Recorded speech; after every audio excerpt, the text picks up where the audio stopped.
बच्ची रोजगार के लिए शहीद हो गई। उस बच्ची ने विरोध किया, उस बच्ची ने विरोध किया गलत चीजों का। नहीं करती तो ठीक था, आज अंकिता जिंदा रहती।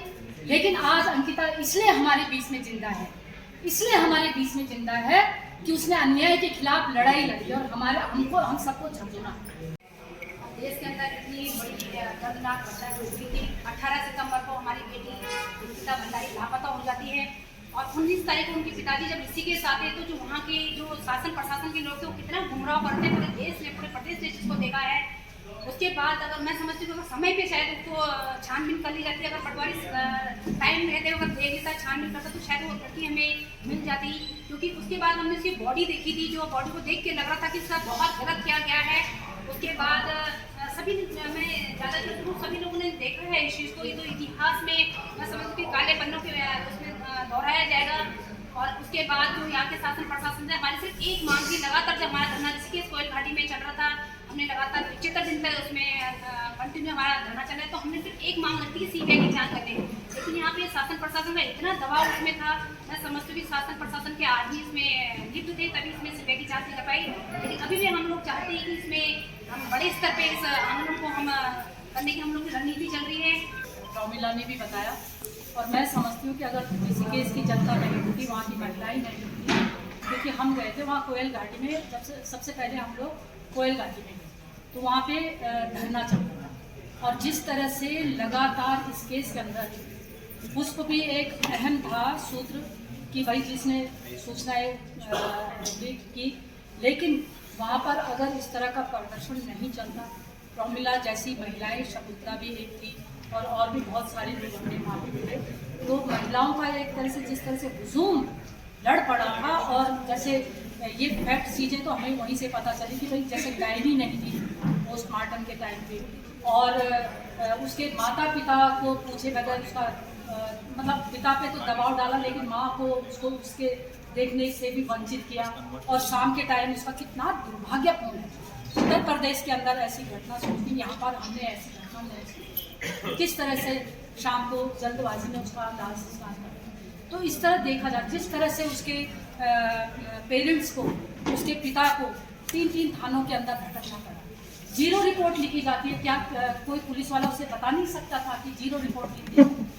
और मतलब इसको घुमाने का प्रयास किया, क्योंकि वो भाजपा का नेता थे, वो भाजपा नेता का उनके अवैध धंधे चल रहे थे। तो हम लोग वनंतरा में गए, हम 7 महिलाएं थी और मैं समझती हूँ वहाँ 85 समथिंग मतलब 85 के करीब पुलिस वाले थे। समझ में नहीं आई ये बात समझ में नहीं आई कि 7 महिलाओं से उनको ऐसा क्या फायदा हो गया कि वहाँ 85 पुलिस वाले का। बाद में आपको पता है कि वहाँ आग भी लगाई गई, तमाम तरह की चीज़ें। तो ये सब लीपाप होती थी। वहाँ पे रजिस्टर्ड आयुर्वेदिक दवाइयों के लिए किया गया था कारखाना, और आगे रिजॉर्ट खोल दिया गया और हमको बिल्कुल भी उसके अंदर जाने की इजाज़त नहीं है।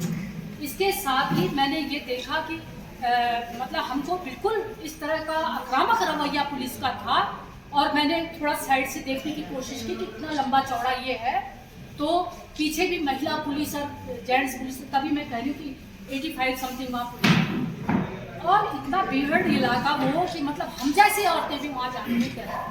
उसके बाद हम पास के गाँव में गए, अभी बिल्कुल मुझे उस गाँव का नाम याद नहीं आ रहा है, लेकिन हम गाँव में गए, हाँ भूखपुर कल्ला, हम गांव के अंदर भी गए पूछताछ करने। हम जहाँ पूछताछ करने के लिए जा रहे थे वहाँ LIU के लोग, पुलिस के लोग और एक मुखबिर टाइप का भी हमको लगा। तो LIU तो ठीक है, कोई बात नहीं, उसको सूचनाएं देनी पड़ती है। गांव के अंदर हम जब गए तो एक मोटरसाइकिल पे मुखबिर टाइप का आदमी, और बड़ी मतलब उससे हमको बहुत लगता। गाँव की औरतों से हमने बात की, उन्होंने बताया कि उस रिजॉर्ट के अंदर, उस रिजॉर्ट में क्या हो रहा है। हम कारखाने में पीछे काम करते थे, उस रिजॉर्ट के आगे से भी निकलने की हमको अनुमति नहीं। हमने उनसे पूछा कि आप तो कारखाने में काम करते थे, आपको पता होगा कि किस किस्म के लोग वहाँ आते थे। उन्होंने कहा हमको कोई अनुमति उधर जाने की नहीं है, और उस दिन से वो भी बंद हो गया। तो उनका वो सफर है।